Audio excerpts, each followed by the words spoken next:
आवाज उठाई, शिक्षा मित्रों के लिए आवाज उठाई, रोजगार सेवकों के लिए आवाज उठाई, पुरानी पेंशन की आवाज उठाई, और पुलिस के भाइयों ने जिन्होंने आज मेरी मदद नहीं की, उनकी भी 8 घंटे की ड्यूटी हो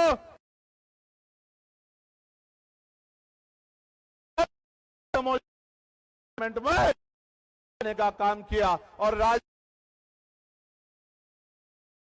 हम पंचायत से लेकर लोकसभा तक संसदीय प्रणाली में रिजर्वेशन मिलता है। हम अति पिछड़े वर्ग के लिए भी मांग करेंगे कि उनको भी विधानसभा लोकसभा में रिजर्वेशन मिलने का काम करे। हमारे भाइयों को सीटें मिलेंगी और वो विधायक एक्टिव रहेंगे, हमें कोई भी दिक्कत नहीं होगी। हम लोग खुश हैं कि अति पिछड़े वर्ग के लोगों को विधानसभा में और लोकसभा में प्रतिनिधित्व मिले और पॉलिटिकल रिजर्वेशन उनको मिले। और कानून व्यवस्था अच्छी करने के लिए, इस अन्याय को रोकने के लिए हमें मजबूती से आवाज उठानी पड़ेगी। आज हालात क्या है? आज हालात ये है, कहीं बुलडोजर चलता है, कहीं मूछे रखने में मार देते हैं, कहीं घोड़ी पे बैठने में मार देते हैं। और इस मुजफ्फरनगर की क्रांतिकारी धरती को तो कहना चाहता, भाईचारा बनाने निकले, यहां का भाईचारा खराब करके एक पार्टी लंबे समय से सत्ता में बैठी है उत्तर प्रदेश और केंद्र में, भाईचारा बनाने निकले। आप चेक करा लो, पिछड़े दलित वर्ग की कोई ऐसी जाति नहीं मुसलमान की जो इस मंच पर ना हो या मेरे सामने ना हो। यहाँ पाल भी है, प्रजापति भी है, कश्यप भी है, राजभर भी है, बिंद भी है, साके भी है, सैनी भी है, जाट भी है, गुजर भी है, तमाम शेड्यूल कास्ट की जाति है, मुस्लिम भाईचारा भी है। आप चेक करके देखो, अगर कोई जोड़ने निकला है तो आजाद समाज पार्टी वाले निकले हैं। मेरी बात को आप याद रखना। आज मुजफ्फरनगर में जोड़ रहे हैं और आने वाले दिनों में पूरे देश में भाईचारा बना के जोड़ने का काम करेंगे। इस भाईचारे को टूटने नहीं देंगे, क्योंकि भाईचारे से नुकसान, टूटने से नुकसान हमारा हुआ और फायदा उनका हुआ।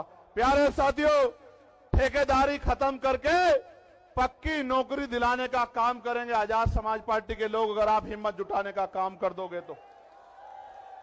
काशीराम साहब कहते थे आरक्षण से लेंगे एसपीडीएम, आवाज उठाई, शिक्षा मित्रों के लिए आवाज उठाई, रोजगार सेवकों के लिए आवाज उठाई, पुरानी पेंशन की आवाज उठाई, और पुलिस के भाइयों ने जिन्होंने आज मेरी मदद नहीं की, उनकी भी 8 घंटे की ड्यूटी हो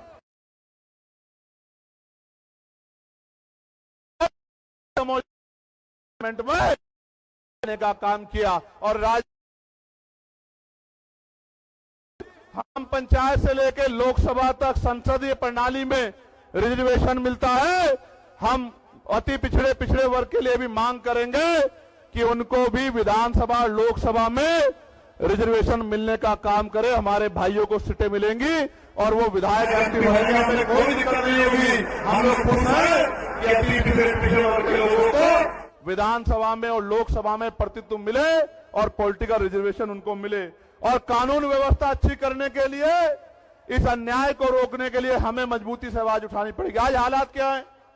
आज हालात ये है, कहीं बुलडोजर चलता है, कहीं मूछे रखने में मार देते हैं, कहीं घोड़ी पे बैठने में मार देते हैं। और इस मुजफ्फरनगर की क्रांतिकारी धरती को तो कहना चाहता, भाईचारा बनाने निकले, यहां का भाईचारा खराब करके एक पार्टी लंबे समय से सत्ता में बैठी है उत्तर प्रदेश और केंद्र में, भाईचारा बनाने निकले। आप चेक करा लो, पिछड़े दलित वर्ग की कोई ऐसी जाति नहीं मुसलमान की जो इस मंच पर ना हो या मेरे सामने ना हो।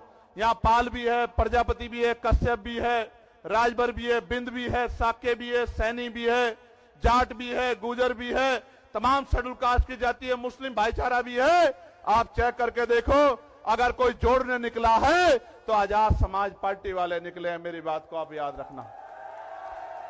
आज मुजफ्फरनगर में जोड़ रहे हैं और आने वाले दिनों में पूरे देश में भाईचारा बना के जोड़ने का काम करेंगे।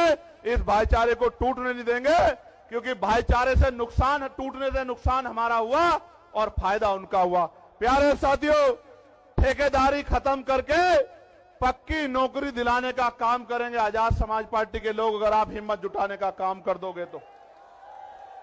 काशीराम साहब कहते थे आरक्षण से लेंगे एसपीडीएम और वोट से लेंगे सीएम पीएम। बनाना चाहते हैं।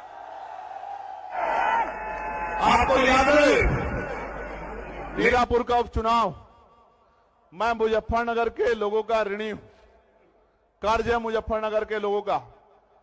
27 में सूद समेत उतारूंगा, मेरी बात को याद रखना।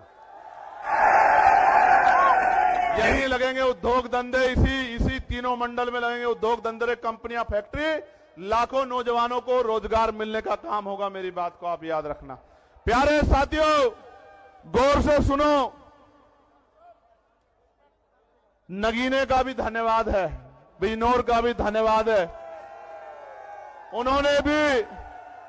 उन्होंने भी मुझे ताकत देके आगे बढ़ाने का काम किया। उनका धन्यवाद होना चाहिए नहीं होना चाहिए बताओ? तो दोनों हाथ उठा के धन्यवाद करो उनका। प्यारे साथियों, मैं एक जानकारी आपको देना चाहता। एक अधिकारी ने मुझे फोन किया, कहा साहब हम आपकी सदस्यता छीन लेंगे कोर्ट के जरिए। क्या छीन लेंगे? मैंने उनसे कहा भाई ये सदस्यता आपकी दिलाई भी नहीं है, ये मेरे लोगों ने मुझे दी। अगर वो कह देंगे तो एक नहीं 1000 बार छोड़ दूंगा। वो आप आज कह दो कि भैया ये काम मत करो, घर बैठ जाओ, तो वचन दे कहता हूं कि वापस नहीं आऊंगा, घर जाके बैठ जाऊंगा। अगर आप आज कह दोगे,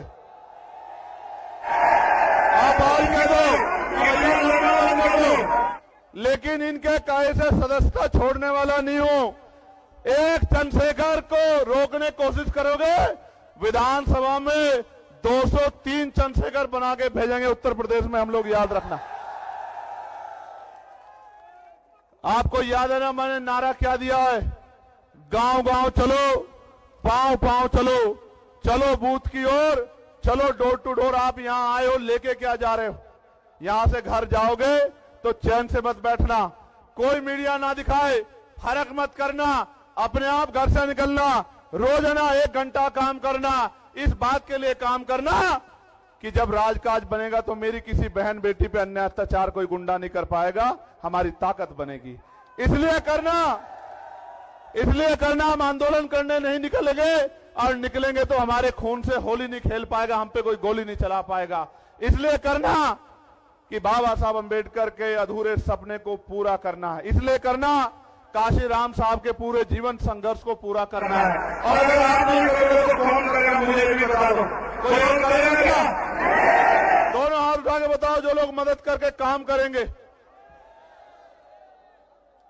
आज इस महारैली में ये जो जन सैलाब आया है, ये इस बात का सबूत है कि अभी देश में बहुजन समाज के लोग जिंदा है, और जो बहाव के साथ नहीं बैठे, क्योंकि बहाव के साथ लाशें बहती हैं।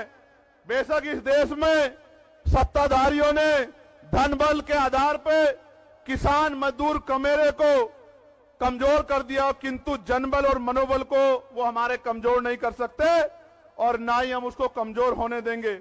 आप मेरी बात को याद रखना, ये किसानों की धरती है और यहाँ किसान शोध संस्थान है। 350 रुपए में गन्ने की वो होती है, गन्ने की लागत है, 400 रुपए दे रहे हैं। किसान को डीएपी नहीं मिल रहा है, किसान को यूरिया नहीं मिल रहा है, किसान लाइनों में लगता है, पिटता है लाठियों से। मैं किसानों को कहना चाहता हूं, एक मौका आजाद समाज पार्टी को दो, गन्ने का मूल्य 500 रुपए करके देंगे आपको, मेरी बात को याद रखना। और ऐसे नहीं कह रहा हूं, डंके की चोट पे कह रहा हूं, हर साल गन्ने मूल्य में वृद्धि करेंगे, 1.5 गुना आपको पैसे देने का काम करेंगे, और 14 नहीं 9 दिन के अंदर आपके खातों में पहुंचाने का काम करेंगे। इस सरकार ने तो कहा था किसानों की आमदनी दोगुनी करेंगे, इस सरकार ने कहा था बिजली का बिल माफ कर देंगे, बिजली का बिल हाफ कर देंगे, किया क्या?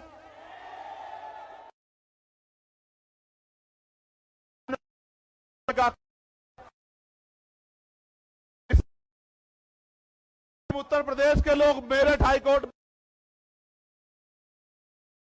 एडवोकेट आवाज उठाई, शिक्षा मित्रों के लिए आवाज उठाई, रोजगार सेवकों के लिए आवाज उठाई, पुरानी पेंशन की आवाज उठाई, और पुलिस के भाइयों ने जिन्होंने आज मेरी मदद नहीं की, उनकी भी 8 घंटे की ड्यूटी हो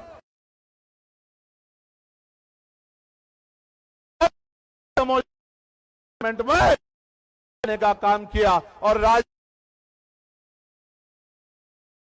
हम पंचायत से लेकर लोकसभा तक संसदीय प्रणाली में रिजर्वेशन मिलता है, हम अति पिछड़े वर्ग के लिए भी मांग करेंगे कि उनको भी विधानसभा लोकसभा में रिजर्वेशन मिलने का काम करे। हमारे भाइयों को सीटें मिलेंगी और वो विधायक एक्टिव रहेंगे, हमें कोई दिक्कत नहीं होगी। हम लोग खुश हैं कि अति पिछड़े वर्ग के लोगों को विधानसभा में और लोकसभा में प्रतिनिधित्व मिले और पॉलिटिकल रिजर्वेशन उनको मिले। और कानून व्यवस्था अच्छी करने के लिए, इस अन्याय को रोकने के लिए हमें मजबूती से आवाज उठानी पड़ेगी। आज हालात क्या है? आज हालात ये हैं, कहीं बुलडोजर चलता है, कहीं मूछे रखने में मार देते हैं, कहीं घोड़ी पे बैठने में मार देते हैं। इस मुजफ्फरनगर की क्रांतिकारी धरती को तो कहना चाहता हूं, भाईचारा बनाने निकले, यहां का भाईचारा खराब करके एक पार्टी लंबे समय से सत्ता में आवाज उठाई, शिक्षा मित्रों के लिए आवाज उठाई, रोजगार सेवकों के लिए आवाज उठाई, पुरानी पेंशन की आवाज उठाई, और पुलिस के भाइयों ने जिन्होंने आज मेरी मदद नहीं की, उनकी भी 8 घंटे की ड्यूटी हो।